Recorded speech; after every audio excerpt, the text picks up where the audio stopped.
नमस्कार दोस्तों।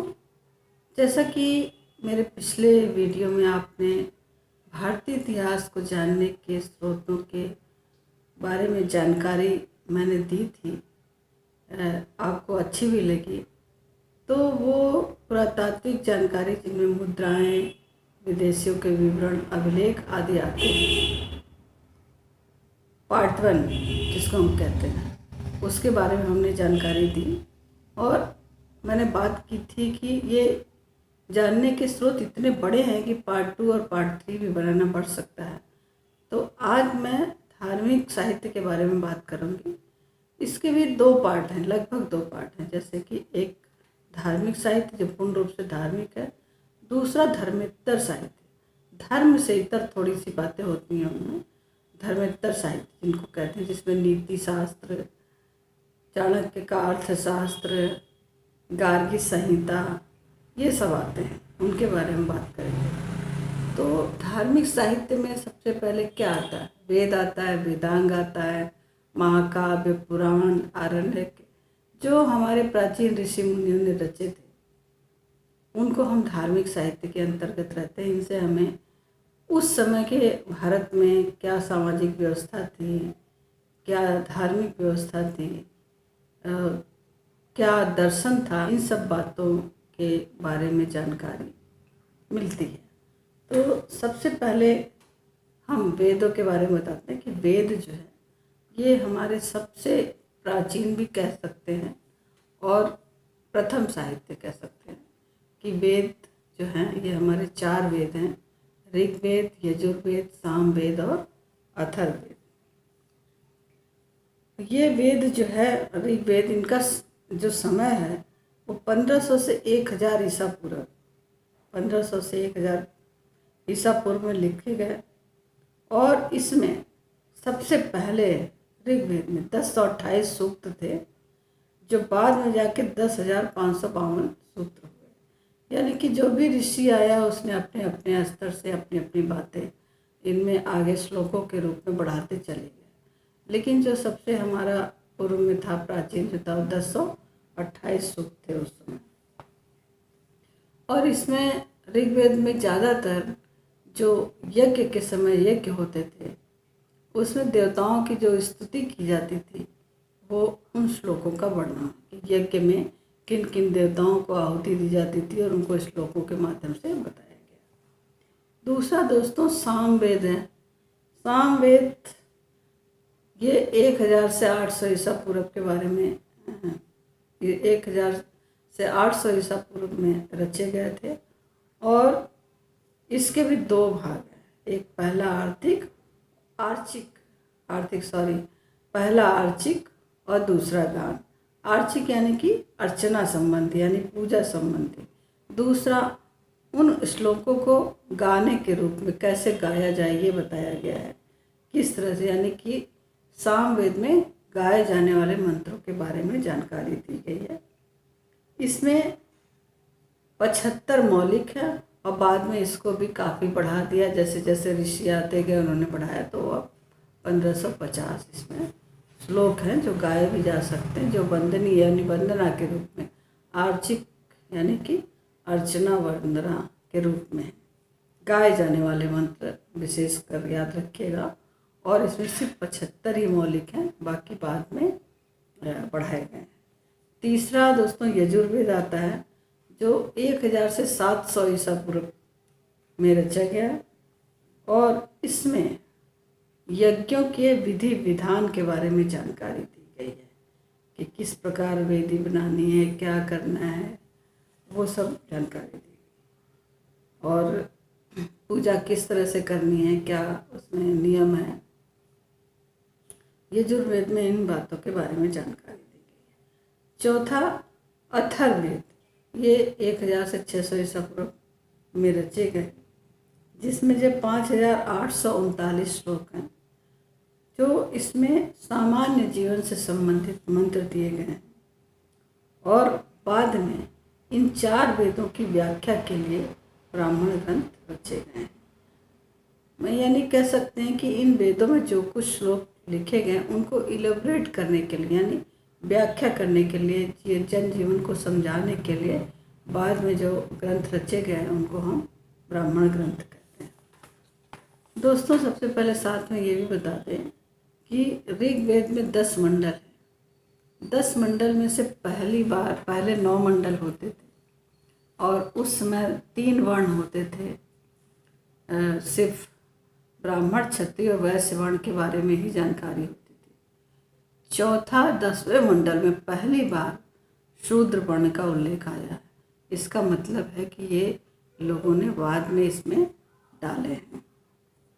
दूसरा 9वां मंडल जो है वो देवता, इसलिए जरूरी जानना है कि ये सोम देवता को समर्पित है और इसमें पहली बार 9वें मंडल में गायत्री मंत्र को लिखा गया है, जिसमें इसमें विष्णु की स्तुति के लिए मात्र 4 ऋचाएँ हैं।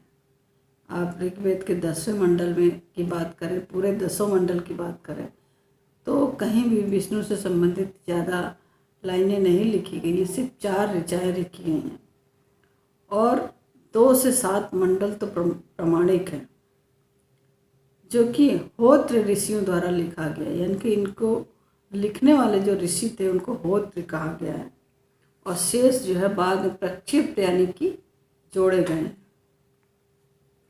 जैसा कि पुरुष सूक्त भी बाद में जोड़ा गया है, जिसमें आपको जानकारी देते चले कि पुरुष सूक्त ही वर्ण व्यवस्था में ये बताया गया कि मुख से जो है ब्राह्मण और भुजाओं से क्षत्रिय और पेट से वैश्य और पैरों से शूद्र की उत्पत्ति हुई। तो इसका मतलब कि उस समय शायद समाज में काम करने वालों की ज़रूरत होगी, नौकरों की ज़रूरत होगी, जिसके आधार पे ये पुरुष सूक्त जोड़ करके बना दिया गया कुछ लोगों को, या युद्धों के दौरान जो बंदी होंगे उनको जो है काम में लगाने के लिए और इस तरह से बना दिया गया।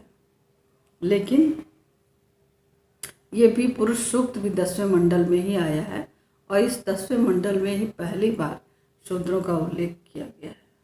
यानी कि 10वें मंडल में आने के बाद ही समाज को श्रेणीबद्धता मिली है। लेकिन पहले दोस्तों ये कर्म के आधार पर हुआ करती थी कि जो जैसा कर्म करेगा वैसा उसका वर्ण होगा।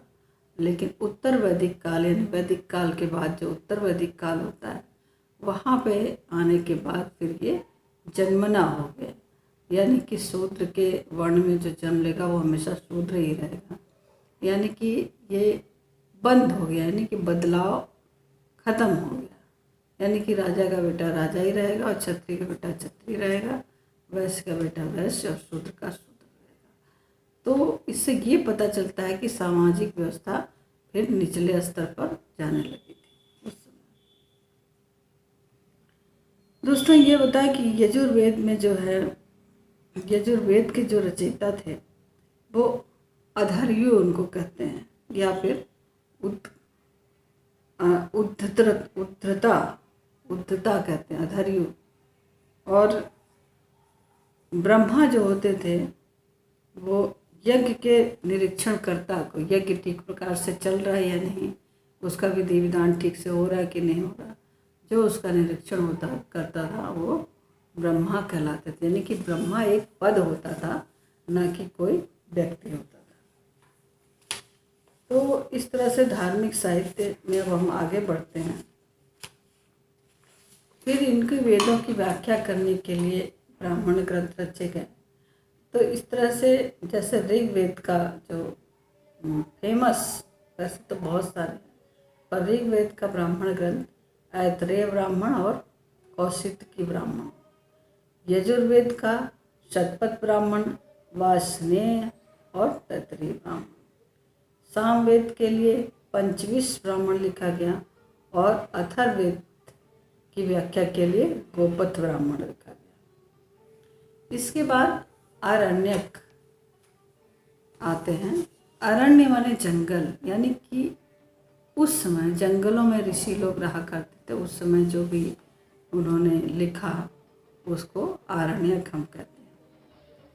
ये 7 हैं, जैसे ऐतरेय, तैत्तिरीय, मैत्रायणी, सांख्यायन, बृहदारण्यक और माध्यन्दिन और तल्वकार, यानी कि 7 हैं। उनकी संख्या, अरण्य की संख्या 7 है। मैं आपको फिर से बता देती हूँ। तैत्तिरीय, मैत्रायणी, सांख्यायन, बृहदारण्यक और माध्यन्दिन और तल्वकार। उसके बाद दोस्तों उपनिषद का नंबर आता है। उपनिषद यानी कि समीप बैठना, यानी गुरु के समीप बैठकर लिखने वाली संहिता को उपनिषद कहा गया है।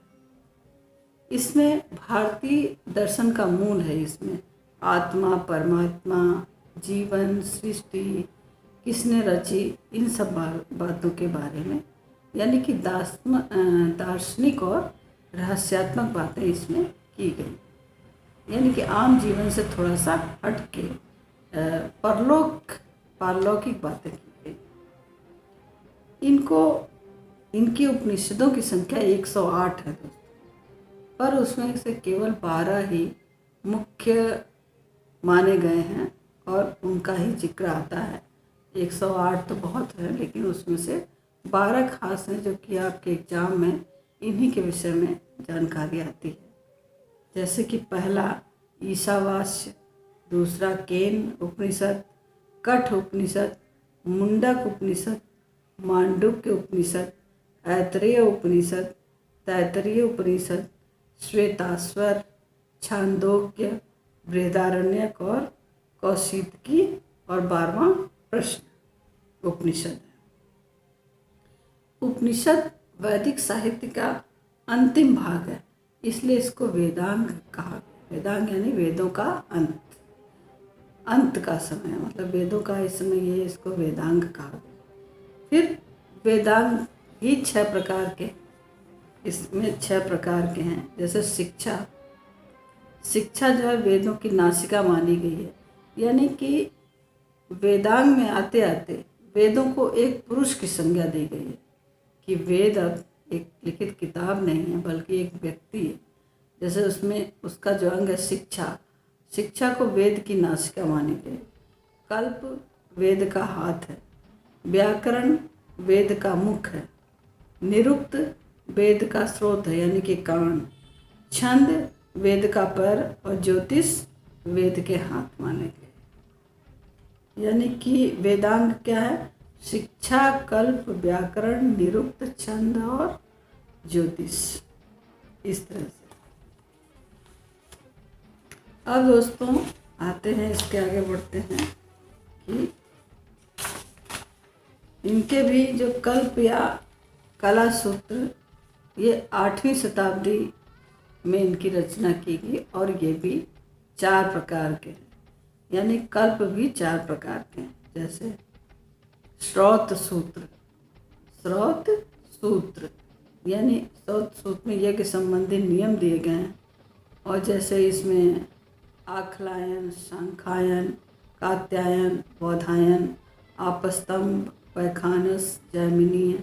तो दोस्तों आपको बताते चले कि जैसे ये कात्यायन है, सांख्यायन है, तो ब्राह्मण लोग इसको आज के समय में अपने गोत्रों के रूप में भी लिखते हैं। कुछ हमने देखा है कि हमारे जो हैं ब्राह्मण वर्ग के लोग, वो कात्यायन के गोत्र के हैं। सांख्यायन यानी कि अपना संबंध इन्हीं ऋषियों मुनियों से जोड़ते हैं। दूसरा है गृह सूत्र, इसमें मानव जीवन के लौकिक पारलौकिक क्रिया से संबंधित नियम दिए गए।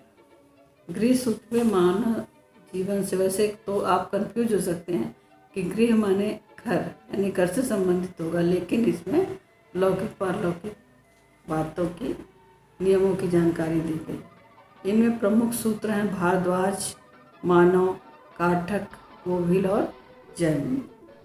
फिर दोस्तों आते हैं धर्म सूत्र, मानव जीवन के धार्मिक और राजनीतिक कर्तव्यों के नियम दिए गए हैं, जिसमें प्रमुख हैं गौतम धर्म सूत्र, आपस्तंभ धर्म सूत्र, हिरण्यकेशी धर्म सूत्र, विष्णु धर्म सूत्र और वशिष्ठ धर्म सूत्र।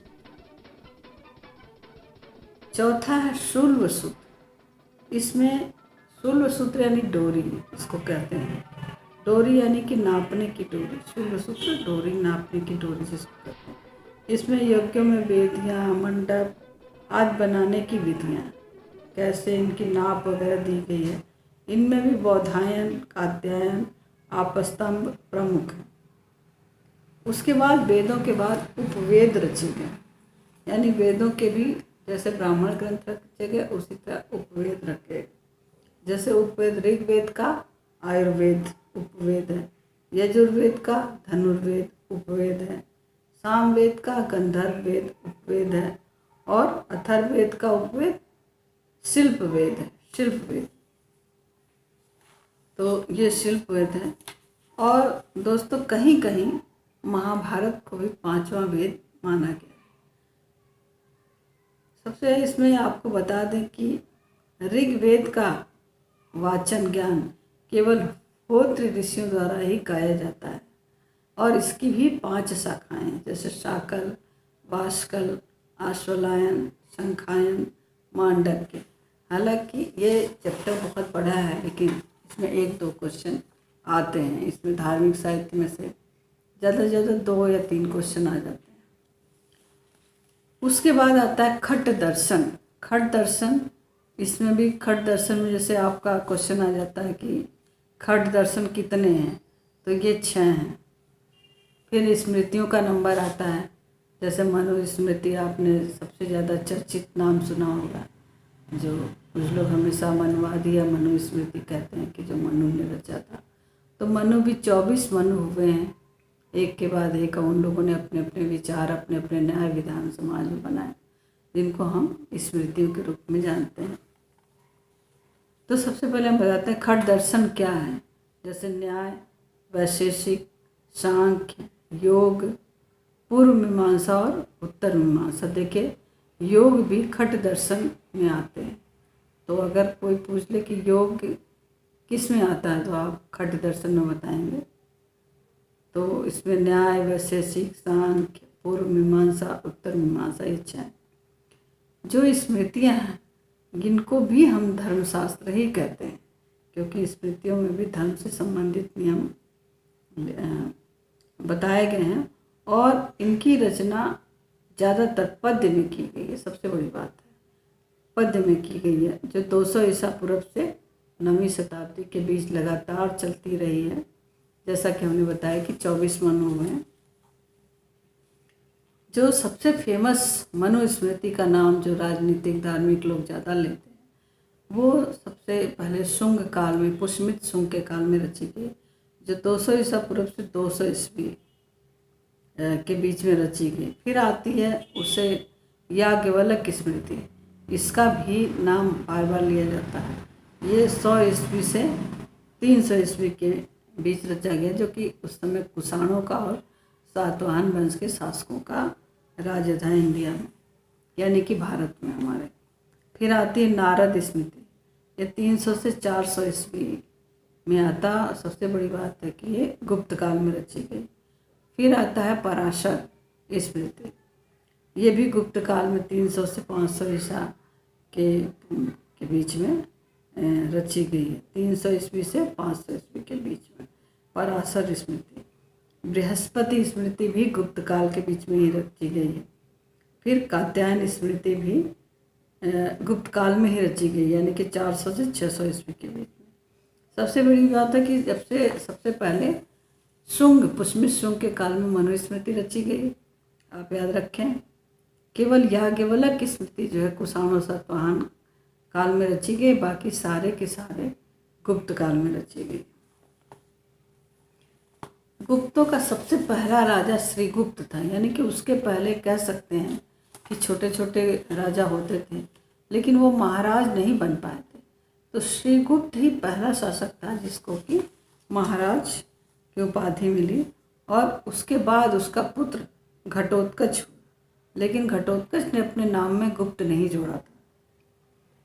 परंतु गुप्त वंशावली में सबसे पहला नाम चंद्रगुप्त प्रथम मिलता है, जिसने कि महाराजा धीराज। अब आप इसमें कंफ्यूज हो जाएंगे कि जैसे श्रीगुप्त था वो सिर्फ महाराज की उपाधि मिली थी, लेकिन चंद्रगुप्त प्रथम जिसको हम कह सकते हैं उसको महाराजा धीराज की उपाधि मिली थी। और गुप्त वंशावली में चंद्रगुप्त प्रथम का नाम मिलता है। अब आप मौर्यों के शासनकाल में भी चंद्रगुप्त था, लेकिन वो सिर्फ चंद्रगुप्त मौर्य था, प्रथम और द्वितीय नहीं था। यानी गुप्त काल में चंद्रगुप्त प्रथम था, क्योंकि इससे ये जाहिर होता है कि कोई और भी गुप्त काल में आगे जाके चंद्रगुप्त हुए हैं, प्रथम द्वितीय करके। तो बस यहाँ छोटी सी अंतर है कि अगर खाली चंद्रगुप्त आए तो मौर्य, और चंद्रगुप्त प्रथम आए तो गुप्त काल। दूसरी कि इनका शासन जो है बहुत बड़ा नहीं था। ये आप अंदाजा लगाएं कि बहुत बड़ा नहीं था। ये मगध यानी उत्तर प्रदेश के साकेत और प्रयाग तक ही था। जैसा कि अयोध्या, जिसका प्राचीन नाम साकेत था, तो सिर्फ मगध यानी उत्तर प्रदेश और फैजाबाद अयोध्या को लेकर के छोटा ही था, बहुत बड़ा नहीं था। यहाँ तक कि वैशाली, जो भगवान बुद्ध की नगरी बोलते हैं, बहुत अपने समय में व्यापार का और बहुत समृद्ध नगरी थी, वो भी इसमें शामिल नहीं थी। यानी हम कह सकते हैं कि ये गुप्त शासक कोई वैसे बहुत बड़े शासक नहीं थे। इनका उत्तर प्रदेश और इधर आसपास इलाकों में, मगध और इसके आसपास के इलाकों तक इनका शासन सीमित था। मध्य देश के पश्चिमी भाग में नागों का शासन था, जो कि बहुत बड़ा था, जिसमें कि दक्कन में वाकाटक और पूर्वी भारत में गुप्त वंश थे। ये लड़ने के बजाय वैवाहिक संबंधों में बंध गए, जिससे एक शक्तिशाली वंश की नींव पड़ी। दोस्तों, यहाँ पे ये है कि दक्षिण में यानी कि मध्य देश जिसको कहते हैं, मध्य देश के पश्चिमी भाग में नागों का शासन था और दक्कन में वाकाटक था। लेकिन बाद में इन चंद्रगुप्त शासकों ने जो थे, ये समुद्रगुप्त वगैरह, इन्होंने शादी ब्याह के बंधन में बंधने से दक्षिण तक इनका साम्राज्य फैल गया और बाद में ये बहुत शक्तिशाली हो गए थे। इसके बाद महाकाव्य आते हैं, जैसे रामायण, महाभारत, ये आते हैं। तो इनको भी हम जो इतिहास के अंतर्गत ही रखते हैं, जैसा कि कहा गया। अब दोस्तों, धर्मेत्तर साहित्य के बारे में हम बात करते हैं, लेकिन धर्मेत्तर साहित्य के लिए हमारा वीडियो बहुत लंबा हो जाएगा, इसलिए हम इसके लिए पार्ट 3, धर्मेत्तर साहित्य के लिए हम पार्ट 3 में बात करेंगे। और तब तक के लिए धन्यवाद और जय भारत। एक्चुअल में यही हमारे देश का नाम है, भारत, तो इसलिए मैं जय भारत बोलती हूँ। एक्चुअल में जो संविधान में भारत का नाम दिया गया, तो मैं जय भारत ही बोलती हूँ, और अंग्रेजी में इंडिया नाम दिया है, तो इसलिए मैं जय भारत बोलती हूँ। तो बहुत बहुत धन्यवाद दोस्तों। मुझे उम्मीद है कि आपको भारतीय इतिहास जानने के धार्मिक, साहित्य और स्रोतों के बारे में बहुत अच्छी जानकारी मिली होगी। और अगर आपको मेरा ये वीडियो अच्छा लगता है तो प्लीज़ इसे लाइक, शेयर, सब्सक्राइब करें और अपने कमेंट से हमें ज़रूर अवगत कराएं, ताकि हमें पता चल सके कि हाँ, हमने अच्छा, ये आपको अच्छा बताया है, या इसमें कोई कमी होगी तो हम अवश्य सुधार करेंगे। तो थैंक यू।